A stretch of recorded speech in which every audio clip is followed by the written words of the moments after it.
Hi, darlings. Welcome to the Ariel Show. I'm Ariel, and I am so freaking thrilled to have Danielle LaPorte with me on the show today. What's up, Danielle? Welcome. How are you? Love from Vancouver. We're so happy that you're here. For those of you watching who don't know yet, Danielle is the best-selling author of the Firestarter Sessions, the Desire Map. She is a life-changing inspirational speaker and a soulful entrepreneur. And Danielle, you've totally changed the game for me on how I view goal setting, approaching my desires, feelings, all that good stuff. So thank you for being here today. Yeah, awesome. Yeah. I would love if you could share with us, starting out, a lot of our viewers are kind of younger, maybe like high school, college age. What were you like at that time? What was that time like for you? Well, I went to Catholic high school, Oh, so I had to deal with that. So it was all about how do I be an individual in my school uniform? yeah. All I wanted to do was make out. I Oh, was so horny. So I was I wasn't promiscuous, but I was hyper. Let's say I was hypersensual. I can see that. And Yeah. I always felt a little bit on the outside. So, just like with my look, a little bit more exotic. I got teased as a kid that I look like an Eskimo. So I was sort of I was in with, I actually was like a bridge. And I was very in with the in group, all the pretty girls. Wow. I was really in with kind of the oddballs too. But I was really more interested in the eccentric kids and the gothy kids, and I was really, I was able to talk to everybody. And I was really into, I was clear I wanted to excel at what I wanted to excel at. Wow. Not everything. I was terrible in the maths and sciences, and it actually didn't bother me because I just knew I wasn't going to need it. Wow. And then, what I loved, I made sure I hit it out of the park. Yeah. That's probably still true for you today, right? You're focusing on what you love, what lights you up. Yeah, and this is, I write about this in the Firestarter sessions, and I can tell everybody now who's listening, if in that age group, being well-rounded is so overrated. Being well-rounded is death.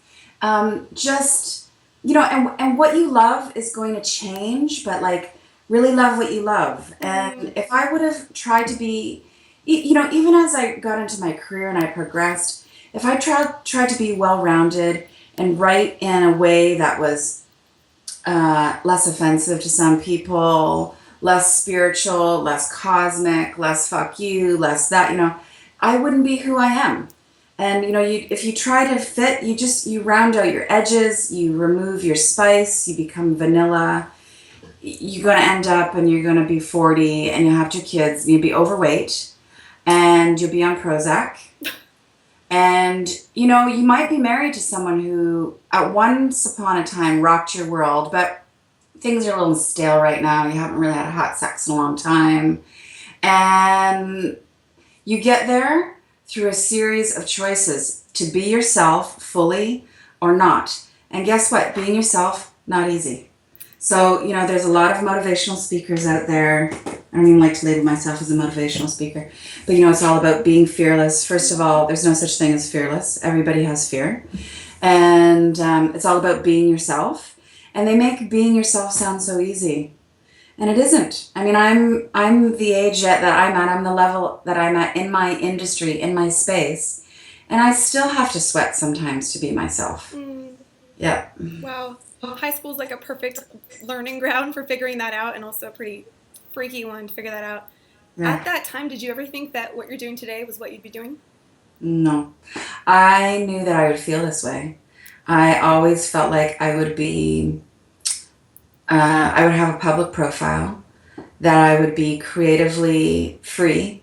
I knew there'd be a lot of freedom in my life. Wow. You can't be really free. You can't be really creative unless you're free. And I knew I would do something that was arts related. Yeah. Yeah. Love it. I hope you're not sick of talking about this, but could you just break down for us what desire mapping entails and what it looks like to live a life kind of guided by your feelings? Yeah. Okay. So the whole idea with the desire map is that it's based on the premise that we have our ambitions inside out. And I can actually see this when I was in high school with my guidance counselor. I did those career tests, and I think I tested I should have been a fashion designer, which I did pursue for a while, or a rancher. Right. And nobody asked me, nobody ever in the whole educational system asked me how I wanted to feel. Oh. So we come up with these goals, and the last thing I want to do is judge anybody's goals. So it's not about what you want, it's about why you want it. So our goals are usually externally focused. You want that job, you want to make your first chunk of money, you want to get in that school, you want that guy, that girl, that whatever. And that's all great. But everything that you're doing, every goal you're going after, I need everybody to hear me on this, is because you want to feel a certain way. And there's no exceptions to this. Whether you're a rock star or a criminal or a saint, everybody is doing what they want to do because they want to feel a certain way. So why don't you get clear on those desired feelings that are driving you? Be conscious about what's driving you. Yeah. And you get them out. They're what I call core desired feelings. And once you get clear on how you want to feel, then the idea is that all of your plans, from where you're going to go to school, to your business plan, to where you're going to live, to what you buy, is a reflection. It's based on creating those feelings. So if you want to feel, let me think of, do you know what your core desired feelings are? Yeah, I usually come back to vibrant and lit up, electric, just really like jazzy, artistic stuff. Yeah, that's super expressive stuff. Yeah. So like if someone's core desired feeling is vibrant, maybe it's about pink hair, or maybe it's about the job that made you feel like super lit up in the interview, and it's like not great money, but like, wow, you really want to work with these people, and your mom's like totally not approving of it, but like, wow, you feel vibrant. Then you go with vibrant, because choosing vibrancy leads to more vibrancy, and it really helps you get clear on like what's not going to be in your life. Really helps you pay attention to your body. Yeah. Thank you. That's really cool. When I was kind of first being introduced to this concept, it really blew my mind, as it blew so many other people's minds, and I didn't feel like my feelings were really worth me giving so much thought to. And I thought I should keep my head down, produce, achieve, and kind of that was the measure of a great life. So I'm so glad my mind has been open to this, but what would you say to that person that maybe isn't quite so into this idea of giving their feelings so much value? Oh, two things. On one hand, I feel a lot of compassion. Mm-hmm. I feel empathy. I feel sympathy for that person. Like, sweetheart, it hurts to be lost, and you're going to find your way, and like reach deep in and find the courage. So there's compassion. On the other hand, I don't have any time for that attitude. I'm just like, look, do you want to live or not? Do you want to be free or not? Do you want to make money on your terms or not? Do you want to be loved by the person you want to be loved by and with and back and forth or not? So like it's death or it's life. And I prefer to hang out with people who want to live. Mm-hmm. Yeah, that's what I gotta say. Love it. Thank you. So let's talk about like depression for a second. When stuff is sucking, I know you always have that thing in the back of your planners. You're like, when life sucks, which is so good that you're not just saying that once we, follow this protocol or whatever, that life will be magic and perfect all the time. Right. But what are some of the things that you do when you're not feeling good? Yeah. Okay. Well, I want to talk about the word depression just for a few seconds. There's clinical depression, and then there's this is depressing and I'm sad. And I think we interchange those labels a lot. I think especially young adults are just like way over labeled. Yeah. And I think they're under labeled sometimes too. But so, that things are depressing and I'm sad. That's life. It's part of life. And there's like this ebb and flow. And when you're in it, you get to choose to get out of it. You get to choose how you want to feel. So, two people can have the same shitty thing happen to them. And they can have two very different responses. One can be like, so grateful because they learned something, they got stronger. Yeah, it sucked. Yes, I wish it didn't happen, but I am more awesome and wide awake because of it. The other person will never get out of that funk. Yeah. That, why'd that happen to me? I didn't ask for that to happen. I didn't attract that. Mm-hmm. And my just becomes part of their story. So you get to choose to be out of your funk. You have to be compassionate when you're in the funk. Towards yourself. Towards yourself, yeah, because it's life. And usually like when I like hit the funky skids, it's I'm just like, oh, I get down on myself because I'm there again. I think, oh God, you haven't let go of that yet. You're still holding on to that. And then I just switch my tone. And this sounds so simple, but it's really profound. You really just talk to yourself like you would talk to your best friend. Really encouraging. And I just move in that mode of like, oh, Danielle, look at you. It's really hard to let go of this. You're really having a hard time to letting go. Wow. And your whole system just goes, oh, yeah, I'm really having a hard time letting go. It's like you're acknowledged. And then it's like, but I want to let it go. And then you start affecting your brain chemistry because you move into desire again. So when you're in that space of desire and possibility of, I want to let it go, I want to be better, I want to be sexier, I want to be more joyful, I want to be smarter, whatever it is, then your brain fires differently. Yeah. You think differently, and you'll actually come up with some ideas. And the ideas could be as simple as less sugar today, more water. Or it could be like, hey, I'm gonna quit that class study. I'm gonna make a phone call. I'm gonna go dance. Yeah. Yeah. Love it. Thank you. So do you feel good most of the time now? Is that like a thing for you? Do I feel good most of the time? I can tell you, I feel joyful the majority of the time, but I can feel joy and incredible agony at the same time. So I could be having the worst day and still be in touch with, like, I'm really grateful to be alive. I know I'm connected to the cosmos. I know that everything has a reason, and I take full responsibility. I signed up to be here. Wow. Signed up to be here this lifetime. I don't complain about. Well, wait a second. Let me think about that. I don't bitch about things that have happened. Okay. Like, we really have a thing. I'm not a complainer, but I am very, I have very high standards. So if I get shitty customer service, there will be a complaint filed. But we have a policy on our team that we are forward facing. Like, it happened. She screwed up. There was some betrayal, shitty service, whatever. Okay, next. Why bother talking about it very much? Like, figure out what you learned, what you're going to do different. Onward, because we're always forward facing. There's things we want to do. That's good. So you kind of come across to me as just getting to be yourself for a living. Like, that's what you get to do.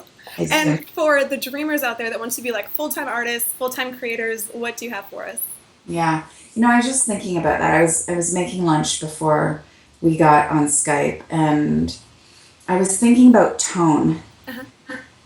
Because I just watched some really cheesy videos this morning of promotional stuff, and I just like, she is not like that in real life. I know she isn't. Yeah. And just really, first of all, not being yourself. Could we all just go back to that vision of being fat and on Prozac when you're 45, right? So that's the alternative. The other side to being yourself is you're going to sleep better at night. You're going to be healthier. It costs you less money. And just really show up as you. Talk to everybody like you talk to your friends. Be the same person on camera that you are in the kitchen. I met somebody at Urban Outfitters who was like, they were like a fangirl. And we were just talking about like the holidays or something. And she said, oh my God. And it was like, she was so startled. I thought she left like her car running or something. And I was like, what? And she said, you're the same person here as you are in writing. Wow. And I said, well, yeah. Why not? It's me. And those are always the best compliments. Like, you're the same. You're the same. I walked into a publisher last week in New York, and the dude that greeted me said, you look the same as you do on your website. It's like, yeah. You don't Photoshop the life out of yourself. There's no Photoshop. Yeah. Yeah. Show up. Thank you. I love it. Can you speak about feeling uninspired for a minute? Part of life, ebb and flow. I think in this like hyper self-help motivational culture, And all these fucking quotes on Instagram, get out of bed and seize the day, and like it's just everybody's got this impression that you're supposed to be on all the time, and it's not natural. You can't be running a marathon all the time. Your body needs to rest. Your psyche needs to rest. Your creativity needs to rest. Specifically, I don't believe in like creator's block or writer's block and stuff like that. But just like, I'm not inspired today to do this. So do you like watch Netflix instead, or? Oh yeah, totally. I fucking hang out on Pinterest. That's a good one. Yeah. Yeah. Yeah. And I don't like feeling confused. Sometimes I feel like, what are my priorities? I get that foggy, what am I going to select today? And I usually select the easiest thing to do. But I also know creatively, I need blocks of time. So I need space. That means I'm not tweeting. I don't have any phone calls that day. And then I just run and get it done. There's a great quote from Chuck Close. He's a fantastic artist and photographer. He's known for his art, but he's also in a wheelchair. And he says, a lot of us get up and we look for inspiration, and the rest of us just do the work. And sometimes that's what it is, especially if you're in that creative space. Just sit down and write. You don't need to feel like God is coming through you. Just do the work. Amen. Love it. Cool. Last thing I would love for you to share with us is like, what is currently inspiring you? What has been lighting you up lately? What's inspiring me and lighting me up lately?